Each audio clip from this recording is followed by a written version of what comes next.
যে নবীর মৃত্যুর আগে তার সাহাবারা জিজ্ঞেস করছিল, হুজুর আপনার পরে ইসলাম রক্ষা করবেন কে? আলেম সমাজ।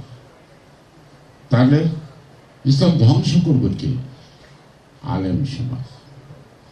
আমরা এইরকম আলেম সমাজ বাংলাদেশে এখন দেখতেছি যারা ইসলাম ধ্বংসের পথে নামছে, মানুষে বিভেদ সৃষ্টি করতে নামছে। সুতরাং এই জাতীয় ধর্মীয় ভণ্ড ব্যবসায়ীদের হাত থেকে দেশের মানুষের অধিকারকে রক্ষা করতে গেলে গণতন্ত্রের বিকল্প নাই। শহীদ জিয়া রহমান বলেছিলেন যে শুধুমাত্র ধর্ম ভিত্তিক একটি রাষ্ট্র চলতে পারে না, যদি পারত তাহলে পাকিস্তান ভাঙত না। অর্থাৎ আমরা কিন্তু ইসলামে যুদ্ধ করিনি ৭১-এ। বৈষম্য, বঞ্চনা, অধিকার বঞ্চিত মানুষ সেদিন ক্ষেপে উঠছিল, গণতান্ত্রিক শক্তি ক্ষেপে উঠছিল।